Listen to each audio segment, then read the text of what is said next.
soy Catalina Por Dios, esto es Amazona TV y hoy vamos a hablar de lo que sucedió en las elecciones en Colombia.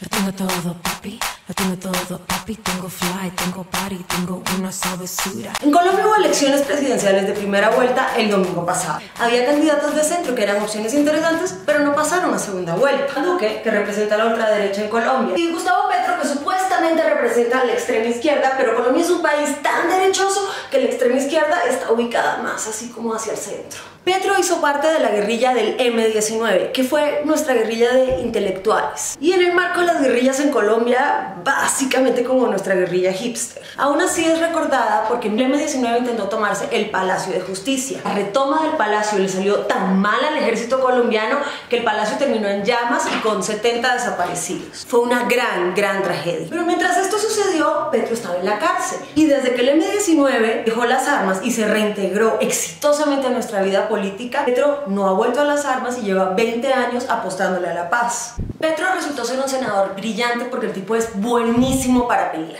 Luego fue alcalde de Bogotá y tuvo algunos aciertos, como quitar los caballos carretilleros que en Colombia todavía se usaban o construir centros de atención amigable en derechos sexuales y reproductivos en lugares lejanos de la ciudad, donde las mujeres podían ir y interrumpir su embarazo de una manera libre, legal y voluntaria. Pero también cometió muchos errores administrativos que la gente no olvida. Trató de desprivatizar el sistema de basuras con tan poca eficiencia que la ciudad quedó llena de basura durante 3 días. Hoy la derecha dice, sorpresa, que si Petro queda de presidente nos vamos a volver Venezuela. Pero eso no va a pasar. Primero porque Colombia es un país con mayoría de derecha. Segundo porque no tenemos la chequera del petróleo. Las grandes mayorías del Congreso no son aliadas de Petro, entonces le van a hacer control. Y el tipo nunca ha contado ni contará con el apoyo de las Fuerzas Armadas como sí lo tenía Chávez. Lo que sí se parece mucho a Venezuela es el populismo de derecha, que está representado en Iván Duque, o mejor dicho, en quien está detrás de su candidatura, Álvaro Uribe Vélez. Duque es un tipo joven que no ha hecho gran cosa en su vida. Vamos, ni siquiera le han dejado manejar la empresa de la familia. Pero se ve moderado y confiable y no tiene capital político para traicionar a Uribe. Y es por eso que esta vez Álvaro Uribe lo eligió como su candidato. Uribe fue elegido como presidente de Colombia en el 2002 y durante ese periodo cambió la constitución para hacerse reelegir 4 años más. Es más, el tipo iba por una tercera, pero la Corte Constitucional se lo impidió. Durante este periodo,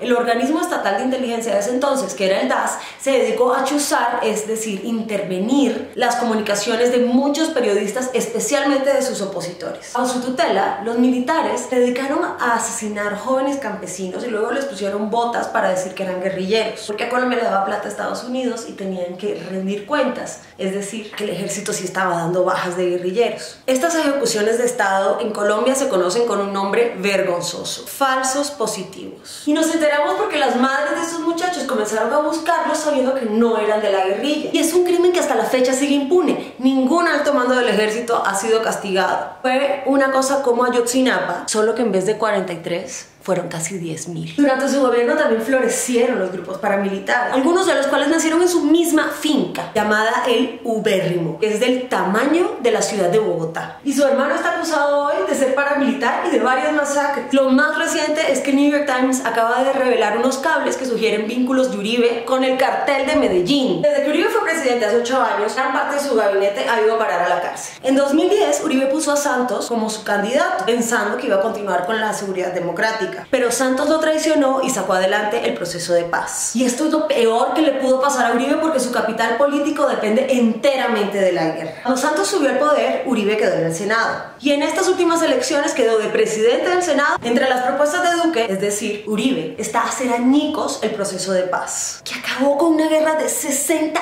años en Colombia. Desde hace 2 años que se firmó el acuerdo de paz, las camas del hospital militar están vacías, cuando antes estaban llenas. Y otra de sus propuestas es juntar las 3 altas cortes colombianas en una sola. Y así queda el uribismo con el poder legislativo, con Uribe en el Senado, con el ejecutivo, con Duque de presidente y con el poder judicial, porque manejar una sola corte es 1000 veces más fácil que manejar 3. Más va a acabar con la Corte Constitucional, que para nosotros en Colombia es muy importante porque a través del mecanismo de la tutela hemos avanzado en los últimos 10 años en derechos fundamentales. Es gracias a la Corte Constitucional que las mujeres tenemos el derecho al aborto y que tenemos el derecho en Colombia al matrimonio igualitario. Y esos derechos derechos nos los quiere quitar Duque, porque el uribismo va a llegar al poder con dos supervillanos. Alejandro Ordóñez, el ex procurador lefebrista que quemaba libros y perseguía a las mujeres que abortaban para judicializarlas, y Vivian Morales, una ex fiscal que sacó el referendo en contra del matrimonio igualitario y que es la banderada de la patraña de la ideología de género. Si estos llegan al poder, nadie los va a bajar de ahí. Petro es un man que le cae mal a mucha gente, en parte por su personalidad cáustica, pero en gran parte también porque en Colombia somos súper clasistas. Seguramente su gobierno tendrá muchísimos errores, pero también habrá una agenda de derechos humanos y garantías para que la oposición exista, incluso para que los políticos de centro crezcan y se fortalezcan para dentro de 4 años. El 17 de junio los colombianos tenemos la opción de votar el tarjetón en blanco, pero en segunda vuelta el voto en blanco no tiene efecto, gana el candidato con más votos, fin. Es decir, el voto en blanco va a ayudar a Duque a ganar, porque Duque fue elegido con 7 millones de votos, los mismos 7 millones de votos que tuvo Uribe en el 2002. Petro llegó con 4 millones y pico, y si esos votos se suman a los de otros candidatos que también apoyaban el proceso de paz, como Sergio Fajardo, que sacó también como 4 millones, o Humberto de la Calle, que sacó 400.000, podría ganar.